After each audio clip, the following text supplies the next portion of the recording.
Hey guys, in this episode I'm taking you to Tucson, Arizona, a desert city that totally surprised me. Think desert canyons, Old West movie sets, Cold War rocket silos, and even cool mountain forests. I'm Igor, and in the next few minutes I will share my Tucson travel experience, the best places I visited, some hidden gems, and why Tucson is worth a spot on your list of things to do in Arizona.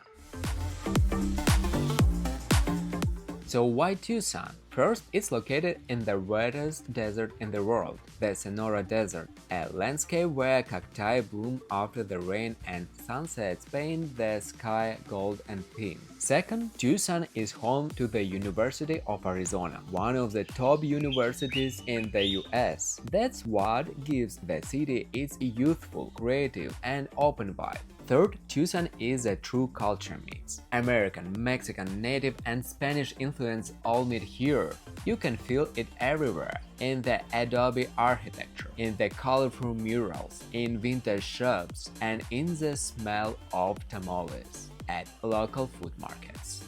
In size, Tucson can be compared to Chicago, Madrid, or Athens, but its energy is completely different. It's calm, warm, surrounded by mountains, a place where time seems to slow down. But once the sun sets, downtown Tucson comes alive. Bars, restaurants, and clubs stay open late, filling the streets with music, laughter, and neon lights. Did you know? Tucson's All Souls Procession is one of the largest events of its kind in the US. I arrived in Tucson by train, Amtrak Sunset Limited, from Los Angeles overnight straight into the desert sunrise. A tiny cabin, 2 beds, a shower, and a glass-ceiling lounge where the night just floats by. Morning comes with coffee and breakfast in the dining car. By 8 a.m., the train rolls into downtown. The old station still feels like the steam engine days. Getting around is simple. Rent a car, ride the free streetcar, or take an e-bike on the loop. And when you need to go farther, Uber's got you covered. My first morning in Tucson started at the Arizona Sonora Desert Museum. And right away, I noticed they do museums a little bit different here. It's part zoo, part botanical garden, and part education center, all blended into the raw desert. Coyotes walk close, hawks fly overhead, and the cactus garden looks like it's ready for an Instagram photo shoot. You learn, you explore, and you realize the desert isn't empty, it's alive. On the way to the Desert Museum, you pass through the Saguaro National Park. Divided into East and West districts, it has a total of 92,000 acres of the largest cactus in the US. Fun fact, they can live to be over 200 years old. Just 5 minutes drive away is Old Tucson, the Wild West movie set. Dusty streets, cowboys, gunfights. Yeah, it's a little bit cheesy, but that's the fun of it. This is where Hollywood filmed hundreds of westerns. I felt like I was in a time capsule. On my second day, I switched gears, straight into the future. Biosphere 2 is a giant glass dome, where 8 scientists once tried to live in a sealed ecosystem for 2 years. Walking inside feels like a botanical garden mixed with a space colony on Mars. Jungle, desert, even an ocean all under one roof. It's fascinating, a bit weird, and it makes you think, could this be the future of human life?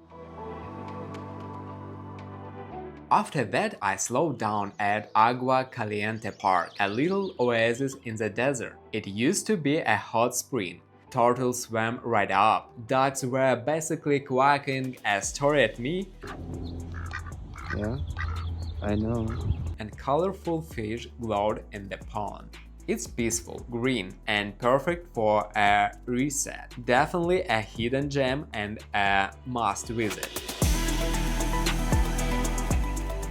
Next up, Sabina Canyon. Here's the trick. The higher you go, the cooler it gets. Even in the summer heat, it's pretty comfortable. Just don't forget your water. I took the electric tram up, then walked the 4 miles back down with some local friends. Along the way, waterfalls, streams, and red rock views. It's a kind of high that makes Tucson feel alive. After nature, I needed some culture. The Tucson Museum of Art takes you from Native American history to modern art in just a few steps. From timeless paintings and sculptures to bold contemporary installations, every room here feels like a bridge between the past and the present. It's a perfect spot to see how Tucson blends its desert soul with the creative pulse of a new generation. And just outside, the historic district wraps around the museum, full of charm, colorful houses, and vibrant murals that bring the city's story to life. Walking through it, I came across a small pottery studio. Watching something come alive on a potter's wheel was one of the most unexpected and beautiful creative moments of my Tucson trip. And the best part? Anyone can try it. Just sit down, touch the clay, and feel the magic of creating something with your own hands. But art in Tucson doesn't end inside studios or museums. It continues through time. After exploring Tucson's art scene, I stepped straight into its history. In the heart of downtown stands the Pima County Historic Courthouse, a 1929 architectural gem with a turquoise dome, graceful arches, and handcrafted mosaic tiles. Inside, the John Dillinger courtroom brings the story of Public Enemy No. 1 to life. An 8-minute radio-style broadcast recreates his 1934 trial, and for a moment, it truly feels like stepping into an old movie scene. Day 3 was for aviation. The Pima Air and Space Museum is huge. Over 350 planes, from fighter jets to experimental aircraft, and even President Kennedy's Air Force One. The dry desert air keeps them all preserved, like time has frozen. For aviation lovers, this is heaven. Then I went underground, literally. The Titan Missile Museum is the only place in America where you can see a real nuclear missile in its original silo. It's a very hands-on experience. You can even do a mock launch. Walking through the control room gave me chills. Knowing this rocket could have been launched in just 58 seconds during the Cold War, it hits you how fragile the world can be. But you'd never know where the missile was aimed because everything here was built on secrecy and silence. Passwords required to enter the site. All target coordinates were encrypted, and the crew inside even operated on their own time zone. It's about a 25-30 minute drive south of Tucson towards the Mexican border, and it's absolutely worth it.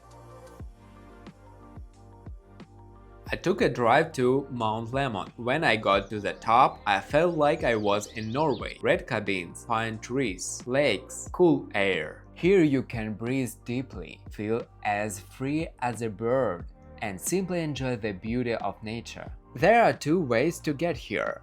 Take a scenic drive up the mountain, or, for a more adventurous ride, hop in a jeep and go with the top off. It's a perfect final stop for my trip, especially when you catch that magical sunset. In summer, it's the perfect escape from the desert heat. In winter, you can even ski here.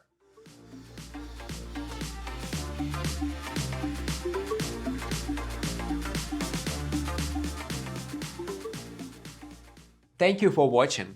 If you enjoyed this video, subscribe to my channel and leave a comment. One of my next episodes of Epic Vacations, I will explore Tucson restaurants because it's one of the best food cities in the US. See you on my next trip. Bye!